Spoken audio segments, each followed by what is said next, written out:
Restoration Nation, what's going on? Today I'm really excited about this episode. First and foremost, we're going to have one hell of a good time. We are joined by none other than Alex Duta. Alex started a restoration company with his old man in a garage and rapidly scaled it to multiple seven figures. And now he's gone on to start industry software called Albiware, which again, if you're following the industry, you're in some of these Facebook groups, I'm sure that you've seen the software mentioned quite a few times. It's really taken the industry by storm. And we just have an amazing time on this podcast. He shares his overall journey, how he started the restoration business with his old man, hiring, how he implemented modern day marketing, digital age marketing, if you will, and blended that with relationship marketing to actually add value to the pros that he was approaching and how that impacted his business. And then of course, how he made that transition into the tech side of things with Albiware. Overall, just an amazing podcast. Make sure that you check out Alex Duta if you haven't done so already. Before we dive into the podcast though, a couple of quick public service announcements here. Number one, if you are watching on YouTube, make sure that you hit the like button. Make sure that you subscribe to the channel if you haven't done so already, and hit that notification bell. It's really going to help the algorithm, and more importantly, you're going to be notified once we drop new episodes and some behind the scenes footage, which is going to be coming very soon. For all of you that are listening on Apple Podcast or Spotify or wherever it is that you listen to your podcast, do me a favor, just take a quick moment. If you're getting value from the show, go ahead and rate and just leave us a quick little review. It will help us out tremendously as far as the algorithm is concerned and get this podcast out in front of more pros that could also enjoy hearing from our guests. It would really mean the world to us. Before we dive into the podcast though, as per usual, quick shout out to our amazing show sponsors, CNR Magazine. If you haven't gotten your subscription yet, just head on over to cnrmagazine.com. There's a big red button, upper right-hand corner of the website. Smash that, put in your info, and guess what? You would be subscribed totally for free, and you get to keep your finger on the pulse of the market, which is also very good, right? Outside of that, we also want to give a big shout out to Company Cam, which again, as per usual, we'll probably dive a little bit more into why I love Company Cam so much somewhere in the middle of the interview. So without further ado, let's jump into the podcast with Alex Duta. Let's go. Owning any type of restoration business is demanding of your time, your energy, and resources. And that's why we're here. This is Restoration Domination. If you're a contractor in water mitigation, mold remediation, biohazard cleanup, roofers, or public adjusters, you'll learn how to dominate using some of the techniques and strategies that our guests will share. We'll interview top industry insiders, movers and shakers, hustlers and hackers, and anyone dominating their industry. This is Restoration Domination. Hustle, hack, and dominate. And here's your host, Rico Garcia. All right, Alex, what is up, man? Thank you so much for jumping on the show today. Are you ready to help us dominate? Heck yeah, I am. Thanks for having me on the show. It's a pleasure. Awesome, man. Cool. So do me a favor, just for the people that are watching and or listening who are not familiar with the name, fill in some of the gaps with the intro. Yeah, so I'm a restorer just like you guys. Started in the industry pretty much bootstrap back in 2013. Started a restoration company with my father out of my dad's garage. Quickly grew it within the Chicagoland market. Very big rebel, but not in the sense that I belong to the rebels group, but I always like to challenge the status quo and find different ways of doing things. And currently I'm founder and CEO of Albiware. As many of you probably have heard of Albiware, we're the new kids on the block in the job management system arena, and we're making some waves. So. Which is amazing. There's tons of buzz about the software, and I see a lot of the comments you've been posting lately with the testimonials from people just loving the software. But we'll talk a little bit more about the software here in a bit. So let's take us back to the early days of Restoration when you and your father got into the business. Like, what even prompted you guys to get into the business? Yeah, great question. So my father, first generation immigrant from Romania. I was actually 2 when I came here for the first time. He ended up having a handyman business and then ended up being a subcontractor for a couple large fire restoration contractors within the Chicagoland area. So they were fire chasing public adjusters. They would go sell the fire and then have a split with my father, and then my father would basically run crews to rebuild these properties. And 2008 kind of hit. He went off into like real estate flipping. And then after that, he was kind of discouraged of real estate in general and doing construction. And we were sitting on a beach, actually in Florida. And he's like, "Hey, look, I want to open up a restaurant." I'm like, "Why in the world would you want to open up a restaurant when you have so many years of experience in, restoration? Let's open up a restoration company." And that was kind of the starting point. I was straight out of high school. I didn't know anything. I mean, I knew marketing, I guess. I was building websites for people throughout high school and stuff like that. And I did some outside sales, but very limited experience. But I'm like, hey, this has got to be exciting. So we started with the vision of doing reconstruction jobs, each of us having a van, doing, I don't know, about $1 million of reconstruction work subbed out, or, our own, walking away with 100 grand each and, living a chill life. We realized fires were very hard to get a hold of, so we started offering board up, and then that started offering emergency services. And then once we realized emergency services, we realized, how much money there was in water and how much more accessible it was. So we expanded emergency services and mitigation as well with reconstruction. Eventually dived into contents because we were, referring out to contents companies within the area, and they were breaking our things and, not doing a good job of handling our clients. So we're like, okay, we'll do our own contents. And then we started relationship marketing to agents primarily. All these agents started referring us a bunch of roofing referrals when hailstorms would go through.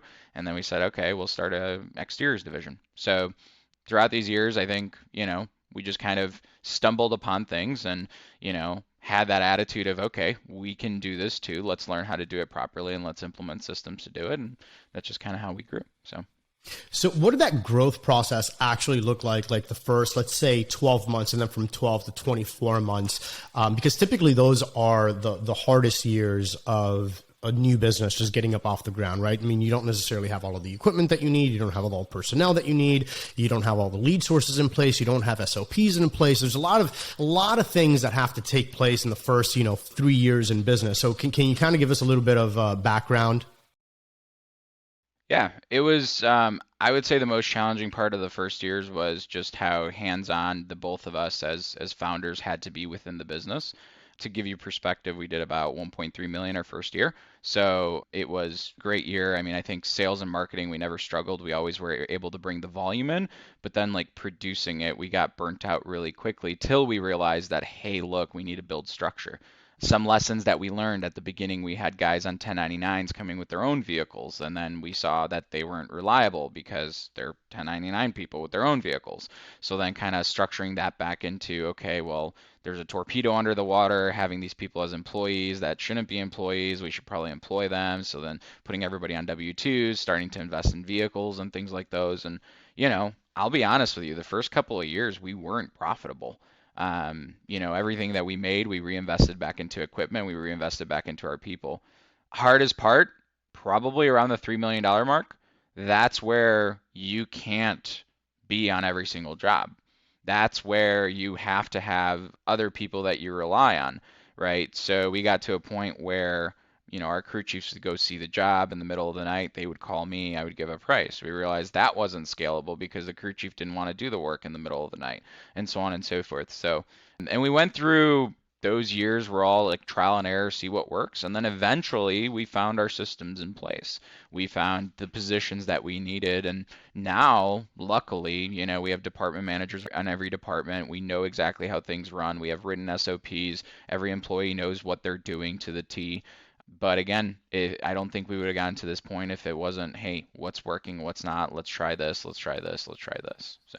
Yeah, and just constantly trying to tweak it and figuring out, oh, you know what? Yeah, this worked from 1 million to 2 million, but now all of a sudden at that $2 million mark, it just doesn't work the same, right? So like every single stage is different. Did you notice during the hiring process that you also had to outgrow certain team members? Did that ever happen to you? 100%, 100%. I mean, we had a superstar within our company at the beginning, right? She started with like 12 bucks an hour part-time, didn't even have a desk. Like she was our first like official employee, and she had aspirations of being a GM. Now, okay, you can be GM when you're, in the smaller seven figures, but once you scale eight figures, you don't have the restoration experience and you can't, right? And it is a struggle, and it's demotivating for that employee too to, tell the employee the reality of, hey, look, we can't do this, unfortunately, right? So it's a challenge. I mean, dealing with people, I mean, your people are your biggest asset. And, the biggest thing that you start doing after you scale and once you're out of the field is you're dealing with people. You're dealing with people's emotions, you're dealing with people's dreams, you're dealing with people's aspirations, right? It's a challenging thing. The other thing is, you can talk to 10 restoration companies, and I'm a big proponent of this too. No restoration company is the same, right? We have project managers that go in on a MIT job before the crew actually gets rolled out and sells a job, and they're, commission based on how they can sell that job, because we do a lot of independent work, because we get a lot of, leads that we actually have to sell. Now, if you're a TPA company and you chose to go down that route, a lot of the big green and big yellow franchises, they'll just roll a truck. And what I challenge everybody to think is, my way isn't necessarily right. Their way isn't necessarily right. It's you as the entrepreneur and as the founder of the company need to see, okay, well, what's my mission? What's my vision? Where am I taking this company? And you need to tailor those SOPs and those processes to your company. Don't just copy what somebody else is doing. So right. Burger King and McDonald's are completely different in processes. Why? Yeah, I mean, and one thing that I've preached quite a bit is about that individuality in business, right? There's tons and tons of different models and different ways and different avenues that you can go ahead and make your business profitable. You just have to find what works for you. Like, I mean, our business model is probably night and day from 99% of the restoration businesses out there. Why? Well, because number one, I value my sanity. And number two, for me, it's the way that I look at business. It just, that particular avenue makes sense for me, but it doesn't necessarily make sense to other organizations. I was having a conversation the other day, actually a few conversations about what the restoration business is really all about. One thing that while I was having this conversation, I'm like, look, if you only knew me as having a restoration company and I asked you, what business am I in? What would you say? And he's like, well, of course you're in the restoration business. I'm like, no, we're in the money-making business. Like, that's what it is.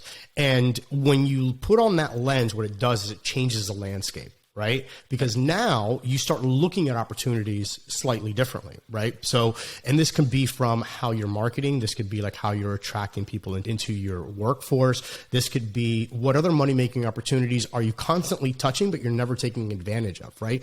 One thing that I'm sure you've run into a million times is properties that you get called out to, whether it's a distressed property, it's a distressed property owner. They want to get rid of the property. And guess what? Most companies look at that and be like, okay, great. I'm just going to go ahead and do my restoration work. Boom. And I'm out. I'm off to the next one. Well, was that an opportunity for you to go ahead and maybe do a wholesale deal that could have added $20,000, $30,000 of revenue, of profit to your business? Like, think about how crazy that is, right? So, but when you have this conversation with a restoration company owner, and you ask them these questions, the majority of them are like, no, we just put down fans. I was like, okay, cool. So once you look at it from that different perspective, right, all of a sudden the world just opens up for you. So, I mean, do you believe that, restoration owners, especially today with the landscape, how it is, do you think that they need to be a little bit more creative about revenue sources and profit centers? I do think so. I think a lot of people focus on the top line revenue. They don't focus on their bottom line revenue. I think a lot of people don't even, smaller restoration owners don't even know their revenue. They don't have great accounting processes in place to where, they can see things. They can't they don't run a profit and loss every week and see, how's my business doing. So I think a lot of that needs to be taught. You just start. You learned it from the other restoration company you worked at, or you saw opportunity because you're a plumber. You bought a bunch of equipment and you're doing a bunch of jobs, but You don't understand that if you wait 90 days to get paid, your actual cash P&L is going to be negative because, you're paying out all your guys right now, and then 90 days later you're getting paid by insurance. You're just happy that I'm doing $5 million of TPA work, or I'm doing $5 million of this. It doesn't matter. Like, it doesn't matter if I do 8 figures or you do, $1 million. I got a client in Seattle, doesn't use Xactimate at all. He's a really good salesperson and he does really great quality of work and he's making great, healthy bottom lines. And he's probably going to do about $1.5 million. And he's happy with it, right? Yep. And he doesn't want the headache with the labor shortage of hiring more people. The other thing I will throw out that I think restorers need, and I think you can't do restoration without having like a willingness or a want to serve. I don't know about you, but I don't know the amount of money that's going to make me wake up at 4 o'clock in the morning to go suck out sewer water. If we're looking at just money, right? Money, obviously, Yep. Restoration is a great vehicle for, financial wealth. But I think the biggest satisfaction I've had throughout the restoration industry is seeing that smile on homeowners' faces, feeling like you're actually helping. Like, these homeowners are freaking out because, some freak out because they got a little watermark on their, carpet, and then others don't freak out and they have a flooded basement. But seeing them go from, okay, I'm in distress, I'm freaked out, to now my problem's solved, I think that's a huge benefit, especially when you look in fire scenes. Like, I've had all kinds of fire stories, and I think those are the most rewarding. 9 months prior to you finishing the project, their house was burned in flames. They were, maybe lost pets or maybe lost family members or maybe got injured. They didn't see the light at the end of the tunnel. And then 9 months later, you're able to rebuild everything for them, give them everything back. And those are the most rewarding, in my opinion. Absolutely. So you mentioned labor and labor shortages with, someone that you know. That's been a very, very hot topic, right? Labor shortage. Everybody's talking about labor shortages. I have my own personal opinions as to why we have such a labor shortage. And those are primarily that the labor force, number one, is comprised of, let's say, 18 to 35, but that same exact demographic is being bombarded each and every single day on Facebook, YouTube, Instagram, TikTok, and every single other social media outlet with everything from NFTs, crypto, FBA, fulfillment by Amazon, dropshipping businesses, e-com businesses, retail arbitrage, watch trading, you name it, they're getting bombarded with it. And each and every single one of these, by the way, full disclosure, extremely lucrative businesses right from their laptop. No questions asked. And then restoration companies are saying, hey, we're going to go ahead and continue doing our, regular post for help wanted at, 15, 20 bucks an hour. And that's kind of the end of it. And then, of course, like, when you're competing with that kind of marketers that are selling this lifestyle business, and then you're saying, hey, do you want to suck carpet for 15 bucks an hour? There's a major disconnect there, right? So what's your opinion on the labor shortage, number one, and then number two, how to overcome the current way of marketing to this new generation? Yeah, that's a great question. And I think I'm a firm believer in the fact that, the educational system and society overall has contributed to this bubble of labor shortage that we have right now, in the sense of there's a lot of people that see the trades not sexy and see, okay, we have to go down this career path and, go through this much school and get all these loans and then become successful because we're making 50 grand a year in this corporate America job versus making 100 grand a year in restoration, right? And I think there's a stigma with the trades, like, oh, you're going to get dirty, like, you're going to break your back and things like those, although technology has advanced those things. So I think that's one factor. The second factor is, I agree with you. I think restorers do a poor job at two things. One, marketing. There's a bunch of things you can do. First of all, don't just put your Indeed ads. Indeed's gone, right? Find creative ways to market. Cast a wider net is number two. I've seen restorers have success, in hotter markets to be able to get people from other markets by offering like relocation bonuses and things like those, right? There's also the concept of outsourcing that restorers can do. Our office staff doesn't have to be in the office per se, and there's probably great dispatchers that have worked for, amazing restoration companies, and you might be from Chicago, they might be from Idaho. Casting a wider net, I think, is important. Three, I think it has to deal with pay too, like you said. We can't, I see some of the franchises still having jobs for 12 bucks an hour. Guys, McDonald's is paying $17 an hour. And that's a double-edged sword, right? Because, the argument that a restoration owner will come back with is say, I can't charge enough to pay this much. Well, that's your own problem, right? We have this impression that we have to poorly write these exactament estimates, and that's the box that we have to fit in as restorers, right? So, the restorers that have advanced from that and have raised their prices, which naturally everybody has raised their prices, can offer, higher pay.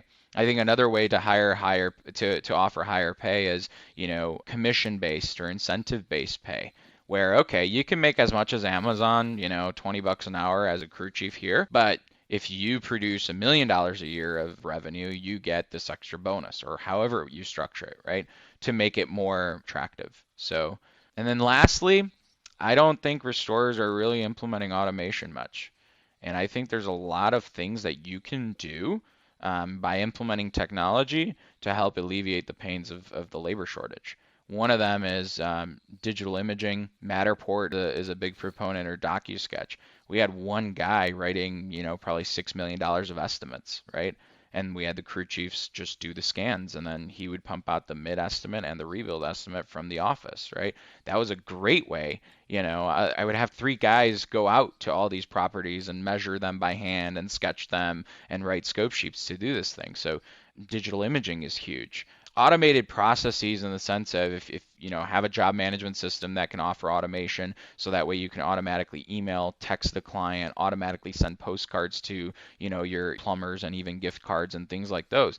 Those are great tools that can eliminate easily a person that you might need in the office. So people look at tech and they say, oh, it's expensive. Why would I pay $1,000 or $2,000 for this tech stack? But they don't realize that $3,000 Matterport camera just saved you like $20,000 a month.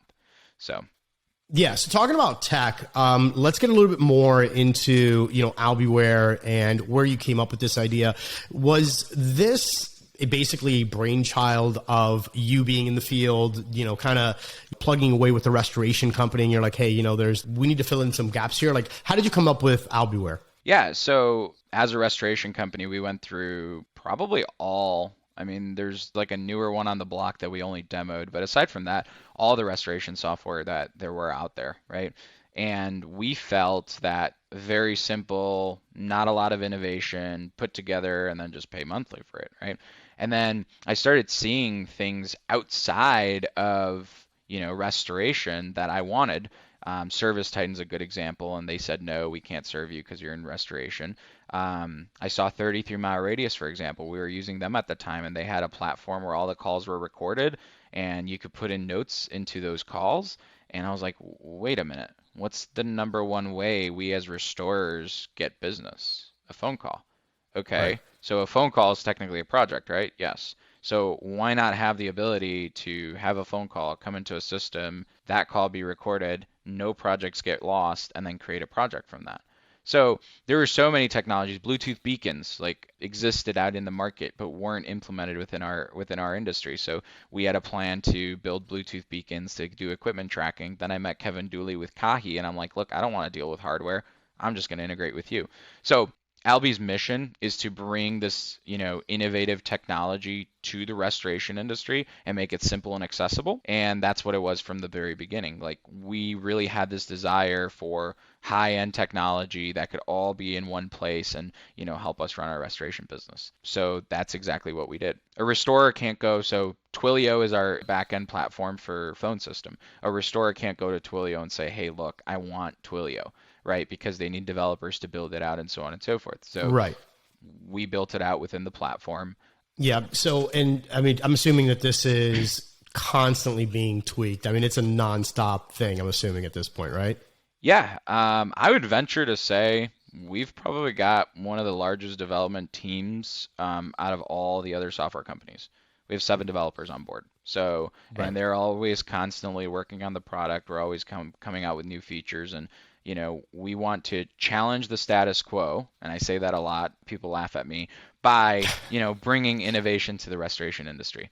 So we don't want to just build a product, support it, and then milk monthly recurring revenue, even though that's probably our cheapest option. right? We want to innovate, and we want the reason for people to switch to us is not, oh, it's cheaper, or oh, this or oh, that. We want the reason that people can switch to us is I believe in this technology and it could really help my business. So what I'd like to talk about is getting into some of the details on what your software and what it can do and what it can track within the restoration company, and more importantly, how implementing this tech can actually increase overall profit margins, and see exactly, where that hidden growth actually lies. But before you answer that, let me just take a moment real quick and thank our sponsors. Photo documentation is possibly one of the most important aspects of what it is that we do in the restoration business. Not only so that the client knows exactly what's going on, but also so that you can prove your work to insurance companies. One of the best ways that I've found to go ahead and document our projects is by using Company Cam. Company Cam is an amazing app. It has so many features, everything from time-stamped and GPS located photos, individual project files, unlimited photo storage, in-app communication with your crew, a live stream of all of your projects as the photos are coming in, as if it was an Instagram feed. So from a managerial standpoint, Company Cam can help you there as well. But more importantly, it gives you the ability to protect your organization while documenting and keeping everything nice and neat. So we've got a really special offer for you. If you go to companycam.com/dominate, not only will you get your 14-day free trial, but you're also going to get the first 2 months 50% off. So again, head on over to companycam.com/dominate.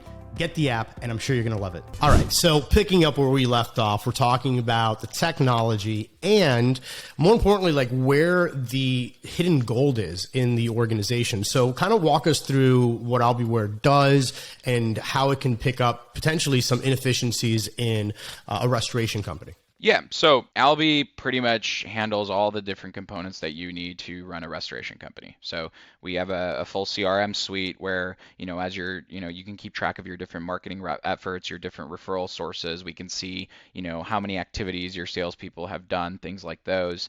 We have a project management suite where you can create different projects, keep track of notes, keep track of, financials, send documents for e-signature. Mobile heavy, so we have the ability to do pretty much everything you can do in the web app and the mobile app, which is unheard of, and we'll talk about that in a little bit.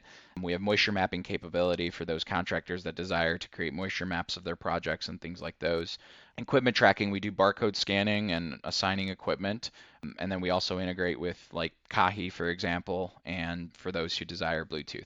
Now, I guess if we go into the differentiators of Albi and what we were the first within the industry to do, the first thing that we have done is we are the first to bring voice over IP to the restoration job management system industry. So what we mean by that is, your office phone disappears, and all of the activities that happen within your office between the office and your clients, everything gets recorded, everything gets placed on the job file. You can create different tracking phone numbers. So, you have one phone number on your website, another phone number on your trucks and things like those. And then all of that's in one place. The value in that is, I had people tell me all the time, oh, I called the adjuster and left a voicemail 5 times. How do you prove that to me? Because you put a note in the system. You could have just not called them and put a note in the system.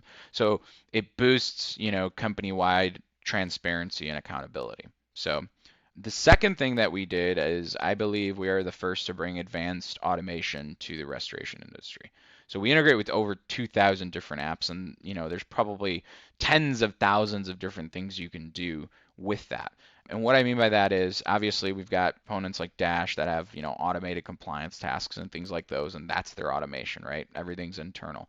With us is we've made the software be able to automate things even externally. So we integrate with a company called Handwritten, and then you can send automated handwritten postcards to your referral parties or your consumers. Automated text messages to your customers throughout the entire journey. Think of how when you buy a United ticket, and then, your gate changed to B2, you get that automated text message. So you can do the same thing within your restoration company. Thanks for choosing, Romexera Restoration. Your project manager he'll arrive within this time. Here's a link to his profile, right?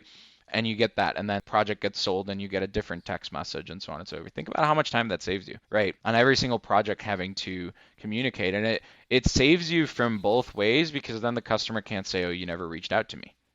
you've gotten all of these, documentation sent to you every single step of the way. And at the bottom of every message, it said, if you have any problems, reach out to us. And then I think the third thing that we've done differently within the restoration industry is adopted a very mobile first attitude and mentality.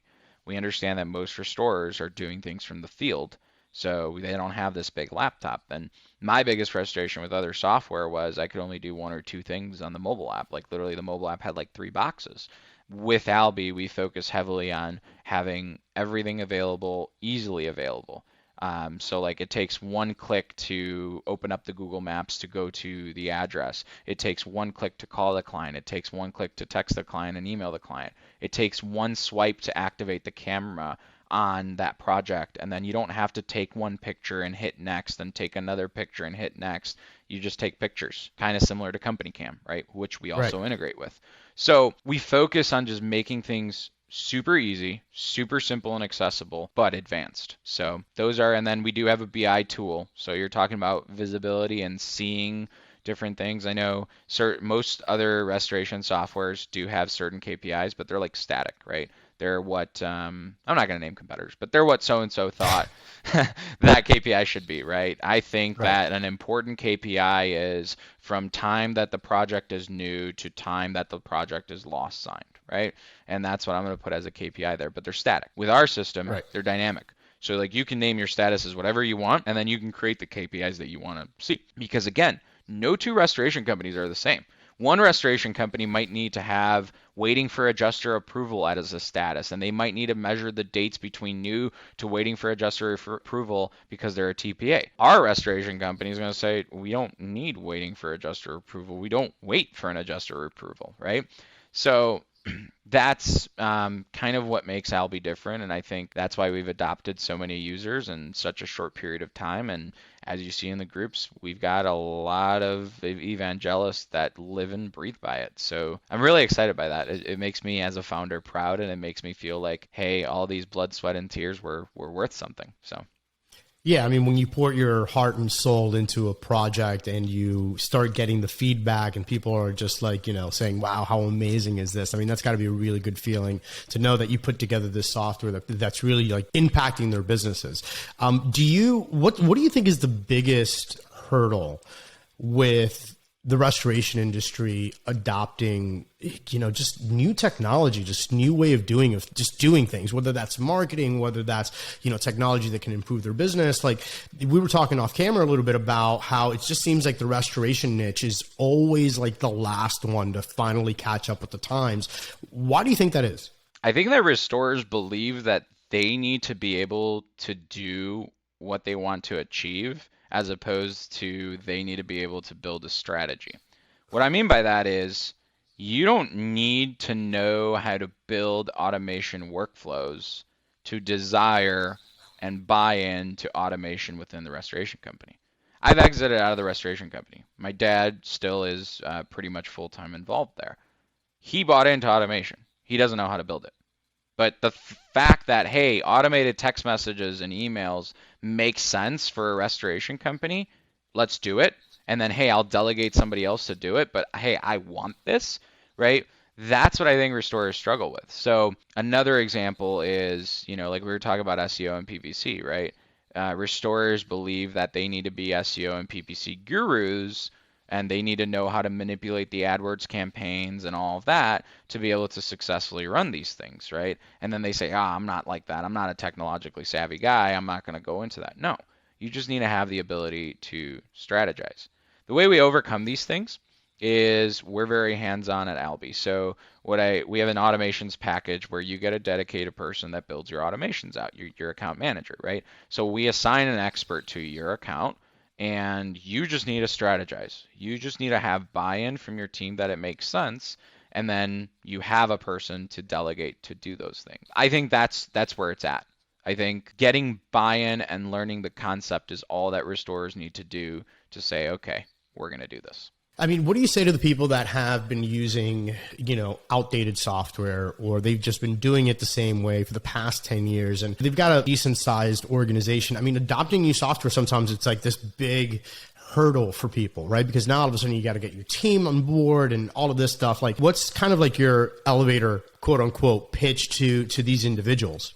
It's a hurdle because the status quo is that it has to be a hurdle, in my opinion. Other companies, the trend of software in the past was, let's make it as painstaking as possible for people to leave, because we don't want them to leave, right? But that's the past. So I think that, everybody has this impression because probably 5 to 10 years ago they've switched software and it was absolutely painstaking because one company didn't want to release the data to the other company didn't want to train, and so on and so forth.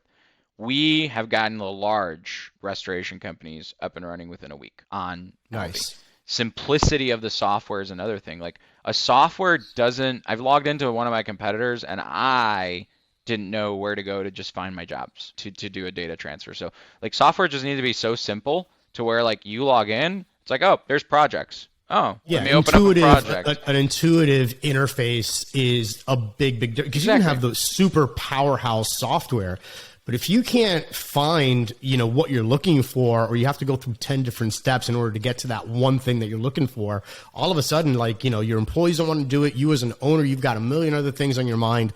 Like, that's the last thing that you want to do, is actually dedicate all of this time figuring out where everything is at. So having an intuitive user interface experience is definitely hands down. I mean, when I'm looking at software, that's one of like the first things that I look at. It's like, how quickly can I find what I'm looking for? How intuitive is everything? And if I kind of get that feel, then 90% of my buy-in is already there. Yep.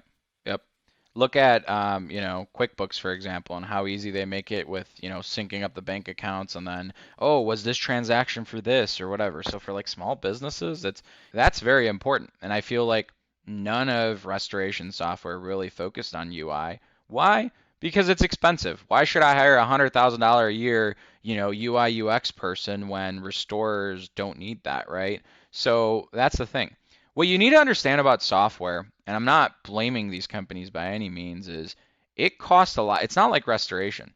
With restoration, you buy your truck, you buy your equipment, you can get a loan very easily because they're assets, right? And then you go and next day you make money. With software, I mean, I'm going to disclose this, but we're still not making money. And you're talking about developers that cost, a lot of money, right? And you're talking about millions of dollars that you're putting into a product, hoping that one day it's going to work, right? And then you get to the day once you get product traction and things like those. So I don't blame these other software companies. I don't blame these other software companies for having, outsourced people in India. It's the cheap way to go, right? Right. Is it the best way? I mean, we outsourced a little bit too. But to have a fully outsourced team like two of our largest competitors, I don't know. I don't think that's the best way.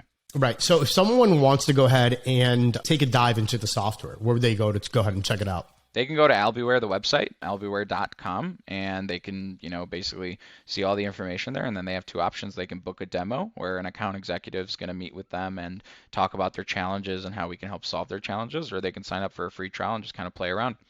We also have a lot of videos on YouTube and a lot of how-tos and things like those that, they can play and just kind of see just how simple and easy the software is to use. Awesome. And by the way, for those of you watching and listening, I'll go ahead and have a link in the video description and in the show notes below. So you can just go ahead and check out albiware.com and check out a free trial. As a matter of fact, they don't even ask for a credit card, I don't think. You guys don't even ask for a credit card. You could just go ahead and kind of start tinkering a little bit, which is always pretty nice because then that way you don't feel like you're going to get sold and all of that stuff. So that's a nice touch. So switching gears a little bit, you and I were talking off camera. See, you already know where we're going because you're like starting to adjust in your chair, and like, I'm already starting to get a little amped up here. You and I were talking about marketing, and for anyone who's listened and or watched the Restoration Domination channel or seen me, anywhere talking about anything related to business, I typically always bring it down to marketing, right? So I think that you and we have similar thoughts on, I think we can kind of qualify as the quote unquote new age restoration, right? So like 100%. we come with this different idea as to what it takes to get your company and your brand out there. So let's dive deep into marketing. What are your initial takes on marketing? What do you think restoration companies, first of all, are doing wrong? And then number two, what they should be doing. And yeah, just kind of, let's go ahead and riff here for a bit. So if you look at a restoration company, and we'll talk about my journey, right? You start out, and probably the first avenue of revenue you're going to go to is online marketing some sort. So you're going to either try to do AdWords yourself, go on AdWords Express, which you're going to lose a bunch of money on. You might start finding some lead generation companies like Home Advisor or 33-mile radius or things like those, and then you start kind of going off. Thumbtack was actually a surprising, really great revenue generator for us when we first started, and I have another client who's experiencing the same thing like almost 10 years later. So I'm like, Yeah. So, but again, every single one of these platforms. So, by the way, I mean, as a side note here, Home Advisor and Thumbtack, they get a lot of heat, like a lot of heat. And people are like, oh my God, it sucks because, I get this lead and, 5 other guys got the lead, and like, yeah. So then my natural next question is, cool. When you get this lead, walk me through the process. You know what they say? Exactly. They're like, oh, I called it. Yeah, right. And then what? Yeah. That's it. I was like, okay, that's the problem, because you called it and that's exactly what everybody else did. You ask somebody else, they're like, well, I call and then I send a text. I was like, okay, cool. But that's what the other 2 contractors did. So like, you're not separating yourself whatsoever.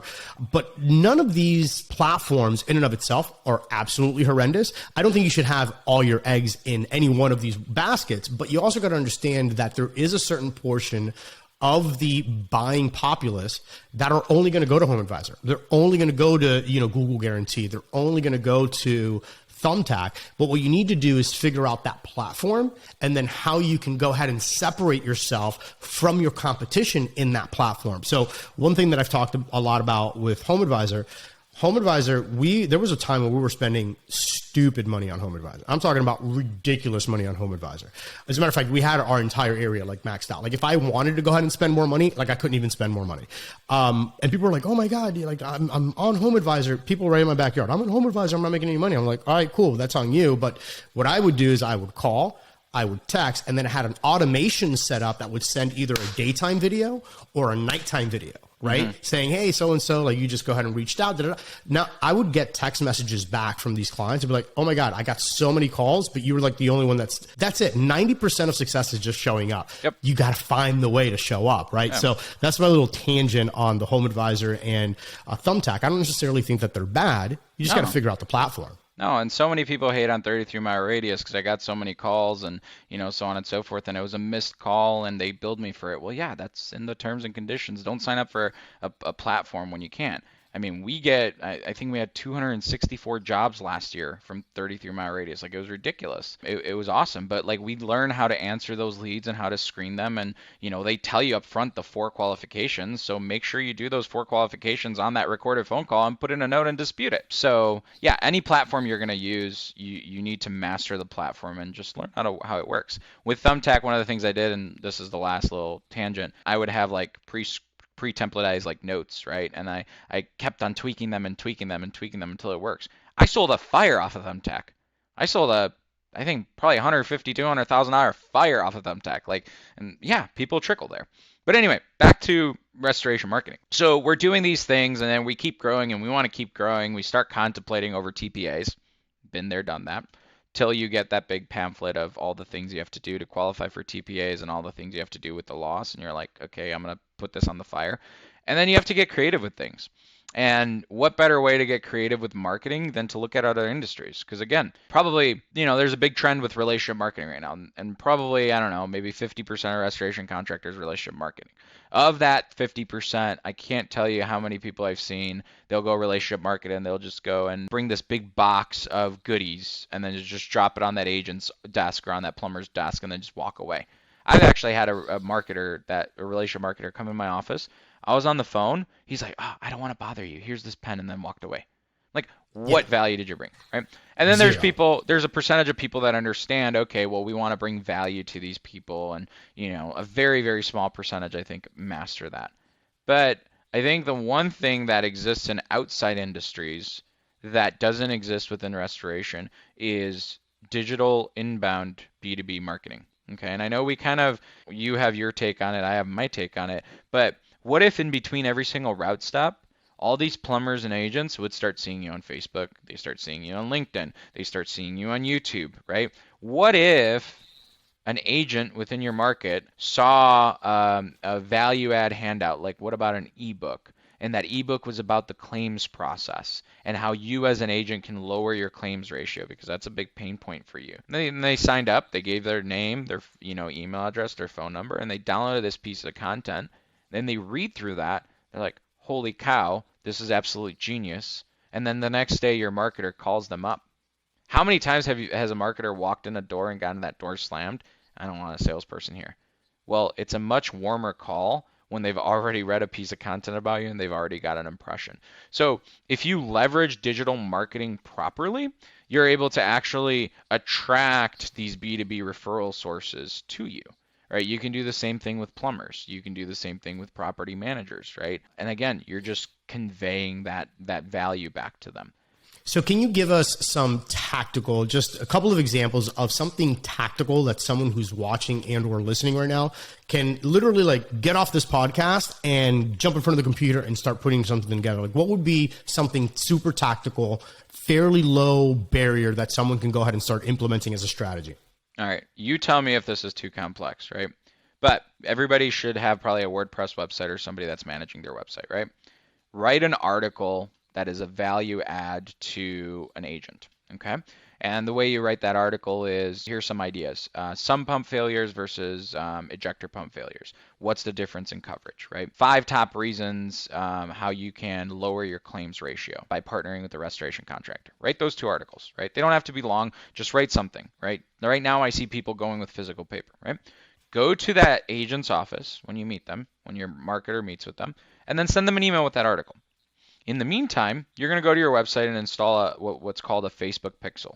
Very easy. You can do it by how to, right? And a LinkedIn pixel. It's literally a snippet. You can even have your webmaster, hey, just please put a Facebook pixel and a LinkedIn pixel, right? And then you can go back to your ads manager and create an ad that every single person who read those articles or visited your web, those 2 articles, right, starts seeing, right? And then run that for 3 months. And you'll see that the results are going to be absolutely crazy. Again, what you're doing is now your marketer's seeing that person every 3 weeks, theoretically. Well, now they're seeing your ad every day, maybe in the morning when they're waking up and they're on the toilet. And it's more valuable than any tchotchke stuff. How many times am I going to see this Starbucks logo? But this logo doesn't really give me a message. But if I have an ad that tells me, hey, agents, here, and then the ad could be a testimonial video, or it could be whatever, right? Agents, here is how we help agents do this and this and this, right? And that's what they're seeing every single day on LinkedIn and on Facebook. Every 3 posts is an ad. Like, I don't know if you guys realize that. When you're scrolling through Facebook, every 3 posts is an ad. The average user, I think, spends like 2 to 3 hours a day on social media. So leverage that. And it's cheaper than those desk calendars. You know how many impressions you can get? Like a desk calendar, I mean, you're spending thousands of dollars on those desk calendars under the impression that, oh, they're going to use this calendar and see my logo, but you're not spending the pennies that it takes on social media. And again, as restoration business owners, you can do this, but just understand the concept. That's all you need. A really, really good book that I give to people is They Ask You Answer. I think I saw it on your site, right? It was on your website. They Ask You Answer. Read it. It's a guy in 2008. He was almost going bankrupt with a pool company, okay? And he implemented similar strategies to these, and he was able to scale his pool business throughout the worst recession that we've ever had. And It's a pool business. It's not restoration where people need it no matter what, and insurance may cover some of it. It's a pool. Right? People don't have money for pools during recessions, and he still was able to blow it out of the water. So I actually do a class on this. It's our Restoration Marketing Bootcamp. Our first one was a success, so I decided to keep doing it. And we've got a handful of people that have implemented these things, and they're killing it. But again, so talk about the class. I know that you have an upcoming class. I don't know if it'll be before this actually airs, but when is the class? Typically, do you have a certain time of year that you're going to be doing this over and over again? Yeah, so I'm going to try to do it every 3 months, let's say. We have the next one March 2nd through March 4th, so I hope you can air this before then. But, hopefully, yeah, we'll try. But yeah, so the class is a 3-day class. Day 1, we talk all about digital marketing and, again, strategy. We don't go into like the nuts and bolts. I'm a very big proponent of hire somebody, but know what you're doing when you're hiring somebody. Oh, there we go. I don't know. Yeah. Like I can butt heads with like half of that statement, Yeah. and then you kind of recovered a little bit, because I'm of the opinion, if you want to get lethal, if you really, really want to go ahead and dominate your market, you got to know. Yeah. Like, why is it that you can know as a restoration company, how to calculate how many air scrubbers it is that you need in a 1,500 square foot by 10-foot ceiling room, but then you don't know what a Facebook pixel is, or what a LinkedIn pixel is, or where to even get that, or how much you get charged if you run a YouTube ad. Like, these are fundamental parts of your business. You know what I mean? So like, it's funny because we have like the same strategy in a way. We just kind of attack it slightly differently. But yeah, anyways, go ahead about your class. Quick question before we get back into the class. You've been to restoration trade shows, right? Yes, of course. And then you've also been to like the roofing trade shows, like Storm Ventures Group, right? Yep. Okay. Yep. So I don't know if you agree with me or not, but when I go to a restoration trade show, it's all about the sexiest drying equipment, and it's all about how to suck rug, and it's all this technical stuff, right? And then you go to Storm Ventures Group or the roofing trade shows, and it's all about how do you grow your business, how do you overcome challenges and things like those. Exactly. I agree with you 100% that our restoration industry is so obsessed with like the technical, and we're going to get in here and fight. And there's value to it, right? There's value to standardizing the technical side or whatever. Of course. But focus equally on those, for every IICRC cert that you have, focus equally on a cert or on a book or something that's going to teach you how to build your business. Exactly. HubSpot has great courses. For every IICRC WRT you have, go get a HubSpot, marketing course. Now, back to my marketing class, right? So the first day we focus on digital marketing. So again, strategy. We talk about how the internet works. Like literally we bring somebody from not knowing anything about the internet to proficiency, we'll call it, right? So we talk about, how does Facebook work? Why does Facebook show things? How does LinkedIn work? How does Google work? How does YouTube work? What's all this SEO jargon? What does it mean? And things like those. And again, we don't actually get you to optimize a website, but you need to understand the moving parts to be able to even hire somebody and have expectations over it.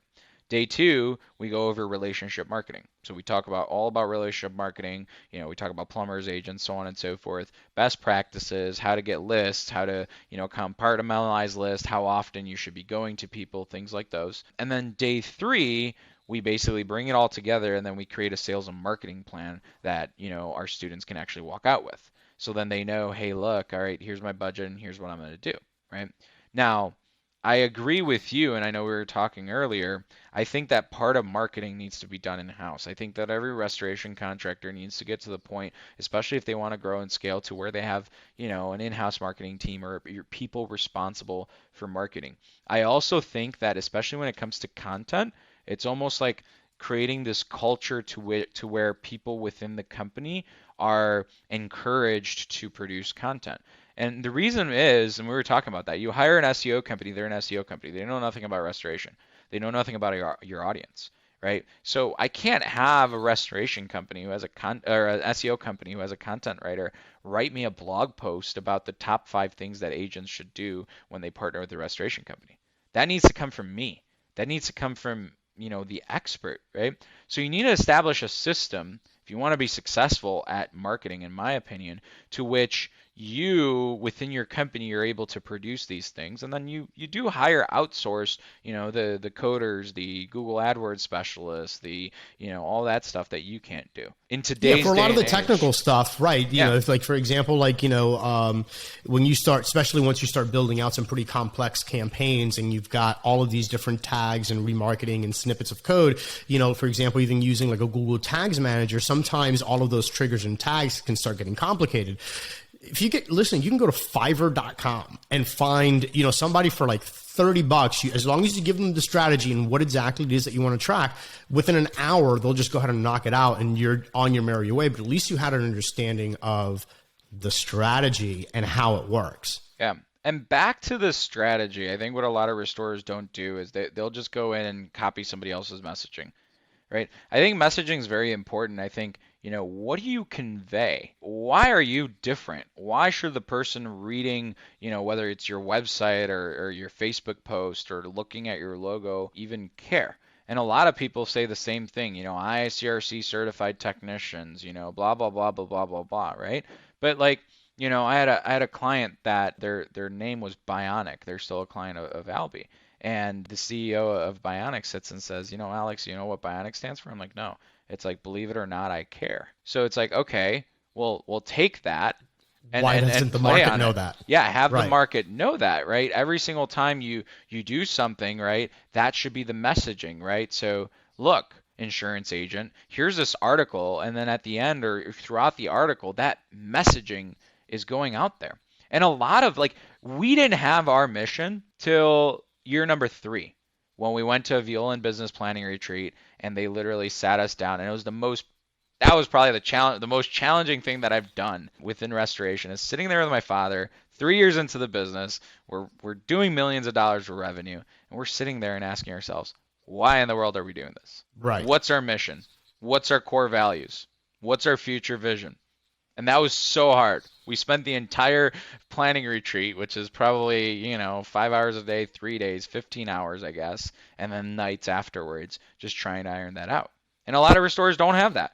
Why are you rug sucking? That should be on your website. That should be on your business cards. That should be every single employee. Like, that should be there. What are your core values? That's a very important thing that a lot of people, you ask in core values, what do you mean? Every single hire needs to follow those core values. If your core values is honesty, you can't hire a liar to work for your company. If your core value is greed, which again, it's perfectly fine to have greed or money making or whatever as a core value, you can't hire a person that doesn't care about money, right? Right. You just can't. So that all needs to be put together within your marketing messaging and so on and so forth. Do you think that video isn't being utilized enough in the restoration industry for marketing purposes? 100% it's not. It's not at all, and I think video is the hottest thing right now. Content in general, right, is hot. Like, consumers are consuming more and more content. People aren't reading papers anymore. They're going on Facebook and stuff like that. But video is very powerful. Did you know that, and again, you know this, but to our audience, if you post a video on Facebook, you can actually retarget the people that have watched at least 3 seconds of those videos? So, Alex, what could you do? You could post a video on Facebook. Hey guys, Alex Duta here with Romex Zero Construction. This video is for agents, and we're going to talk about the 5 reasons why an agent should work with a restoration contractor, right? Very catchy top, and then you do the rest. And then you share it in groups of agents. You can find, just look up agents, right? Now, hopefully they'll accept them. Some people will ban them for spam or whatever. But now everybody that watches those videos is an agent, and now you can retarget those people with other ads. It works in plumbers groups, right? It works in contractor groups and things like those. So video is much more powerful. You can't retarget people that see photos. Plus, like, if a photo is worth 1,000 words, a video is worth what, 1 billion? How much emotion and expression and things like those you can do within video. And the sequel and also to, just how much you can go ahead and gauge what's happening, right? So the beauty of Facebook video and the retargeting campaigns is you can map out what your message is going to be 10 videos in, right? Mm-hmm. And base it based on a percentage watch. So in other words, let's say that I'm pitching. So to give you an example, I follow certain people on social media. They're very, very big marketers. And when they first came out into the marketplace, I wasn't a big fan. I didn't like them, right? Mm-hmm. But they just marketed all the time that one day I'm like, okay, you know what? I'm going to watch this guy's video. I was like, okay, cool. And then you watch another one, then you watch another one. And then eventually you're like, you know what? I kind of like this guy's messaging, right? So this is literally how it happens. I mean, I'm sure that there's people that are probably in a relationship right now, and they didn't like their partner in the beginning, but they just stuck around, and now you're madly in love, right? Like, it happens, right? Proximity is what causes this, familiarity, and you finally start liking and trusting people. So back to the Facebook thing is, if you have a message, if someone watched 10% of your message, maybe you don't send them the next video, right? Because that's kind of putting the cart in front of the horse. Maybe you still need to go ahead and show them that video, or you retarget them and saying, hey, I noticed that you watched this, but you didn't stick to the end. You missed a couple of key points.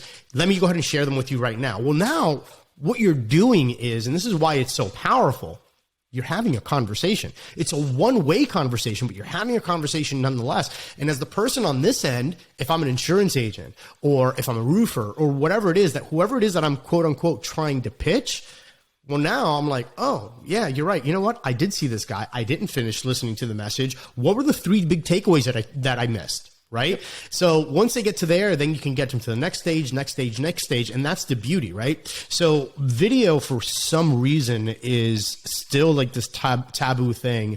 And I get it. Like, look, being on camera is funky, right? Like you're self-conscious. You're like, how do I sound? How do I look? How are my mannerisms? You know, like it's, 100%. You know, do I have blemishes on my skin? You know, are people going to like me? Are they not going to like me? And it's very difficult to be like natural when you're on camera, right? Because you and I can be talking about this all day. And then I promise you, like, you take the phone and you all of a sudden going to talk about what we just were talking about right now. And you're like, and you go blank, right? Oh, yeah. So I get it that it's tough, but practice makes perfect. And at the end of the day, like, that's where the market is going, right? And especially short form video is really, really big right now. Yep. 100%. Another thing, like if you're marketing to prospects, what we learned during COVID when everything shut down and, you know, everybody's doors were shut down, sending them a quick video. Right? You can use Loom. Loom is a very popular app and it's free up to a point, and you can like do a screen share. So, okay, I can't visit this agent because they're freaked out about COVID. I know you guys down in Florida, you're all opened up, but you know, there's certain states where still the agents are like that. Let me just do a quick Loom video, send it off. You know, Hey, so-and-so, I know I couldn't stop in today, but I did create this market share calculator for you as a plumber. I wanted to make sure I can share it with you. So here's how it works, right? And then do a quick video on how it works. Here's the link. Boom. So, what is your top, if you have a top, for a new restoration company or a restoration company that maybe has only been doing TPA and now is looking to get to the end consumer? What is your number one platform for advertising for a ROI? So the problem is, obviously, if you're talking about platform for ROI, if you're doing SEO, it's going to have the highest ROI, but it's going to take the longest time. It's going to take the longest time. So if you're looking to get right off the bat off, I think, you know, your best bet till you experience diminishing returns, I would say, is paid ads, specifically on Google, because you're going to get your consumer right away. It doesn't take time to build up, right? You can build up a campaign. It's more expensive, but I think in the short term, you're looking to cut the relationship with the TPAs and then, you know, substitute that work. And then as you start relationship marketing, I mean, we had a 15% marketing budget when we were early starting with heavy online marketing. And then once we incorporated relationship marketing, it dropped down to like 7 to 8%, right? So that's the magic, right? I would say, you know, your speed per se is your, you know, Google ads and so on and so forth, your paid advertising. But then as your organic and your relationships start building up, you know, you'll kind of wean off of that. We experienced diminishing returns. The reason we forced ourselves to go to relationship marketing wasn't because, you know, we wanted to be cheaper or whatnot, but we experienced diminishing returns. We experienced the point where we were spending 30 grand a month and we couldn't spend more on Google. We just couldn't. We can get more leads. So we're like, okay, if we want to grow this restoration company, we have to do something else. And that's now let me stop you right there. So diminishing, just because I want to highlight this because this is an important factor, right? That a lot of people don't talk about. You were spending $30,000 a month on Google, but what was your revenue on that? Like, what was your ROAS, your return on ad spend? What was that roughly? So we were getting roughly around $3 million of work off of that, you know, 30 grand a year. Right. So, and I want to make this clear because, again, for a lot of people maybe watching or that are listening, they don't understand what diminishing returns are. What he's saying is, for example, right now, I can go into my Google Ads interface and I can say that I want to spend $1 million in revenue. Like, I want to spend $1 million with Google this month in my service area. But guess what? What I want to spend and what's available as far as inventory of people that have damage that are going to Google or clicking on ads, those are two totally different things. Whereas Facebook, if you say, hey, I want to spend $1 million, Facebook will spend $1 million. Like, they will just, you know, go ahead and give you impressions until that's gone. With Google, depending on how much demand there is in your area, that's where the diminishing returns are. So that's now you have to start finding creative ways to supplement so that way you can get to the next level. Google Ads, so I don't know if you know this, but I have a Google Ads course. Like, one of the main things that I've been pushing is for restoration contractors to either A, learn it themselves, or B, have someone in their office that really starts spearheading the marketing efforts. Because again, you don't know when you're going to get this great idea. You don't know when you're going to have a great hook or a great campaign that just kind of comes to you. And to be able to open up your laptop and start putting the pieces of the puzzle together, like, to me, speed is profit, right? So one of the things that my favorite platform is Google. Google Ads is my favorite. Yes, the clicks are expensive, but it's immediate ROI, it's immediate cash flow, and more importantly, you can if you know what you're doing, you can shortcut the learning curve by piggybacking what, let's say, for example, I'm in Florida. Well, what if there's a California restoration company that is just macking it, right? These guys are doing $50 million a year, and they've been doing Google Ads for the past 5 years. They've got a dialed in campaign. Why should I spend all of my money trying to figure out what's cute and what's working when I can just go ahead and basically figure out what they've done, which, by the way, the software is out there for it, right? Oh, yeah. And you can pick out their best campaigns, their best keywords, everything, and implement that. So yes, the clicks are expensive because you're going for bottom of the funnel, but that's kind of what you want when you want to go ahead and get that shot in the arm, if you will, of real revenue. And then from there, you take some of those revenue, some of those earnings, and now you start looking at the long-term foundation, which is your SEO, ranking for all of these amazing keywords, and then, doing other paid advertising. Another area that restoration contractors are not using is YouTube, which is, between you and me, nuts. So I'll kind of chime in here, and depending on what service you're providing, retargeting in YouTube can be valuable, right? Because it is cheap, especially per view, but it depends on the service's sales cycle, in my opinion, right? So if you think of water damage, I've got a problem now, right? I need to find it now. My pipe literally just burst. The time between the pipe burst and calling is going to be, a couple minutes. I don't know if retargeting or YouTube might be as effective for that. If you're talking about mold jobs, very effective, right? Or if you're talking about trying to close an existing customer that has already seen you, right, and is maybe thinking and so on and so forth. So I don't know what your take is on that. Yeah, no, exactly. So again, you got to know your market, right? Yep. But again, if someone's looking for emergency, well, the same thing can be said with Facebook ads, right? So with Facebook ads, if you're a water mitigation company and that's all you do, Facebook ads may not be the perfect place for you because the stars have to perfectly align, right? The person needs to they need to be walking into their home while it's Facebook, flooded, while on Facebook, see your ad. And then, there's got to be too many things that happen. Whereas typically what happens, either they go onto Google and they, are looking for emergency dry out company or whatever the case is. And that's typically where you can go ahead and get that lead from. But mold remediation, it's a phenomenal place, right? To go ahead and implement video.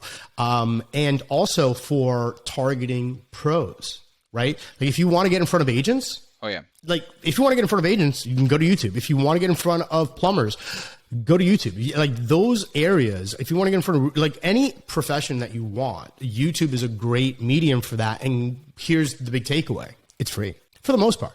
Like YouTube ads for the most part are free for those unqualified people. Why? First 5 seconds, you're not paying for the ad. First 29 seconds, you're not paying for the ad. If they skip the ad, you're not paying for it. If you were to go to Comcast or Xfinity or any cable provider, right, and you say, hey, I've got this great marketing idea. Can I go ahead and put my message in front of, all your people? They'll be like, yeah, sure. It's like, X amount of dollars per minute, right?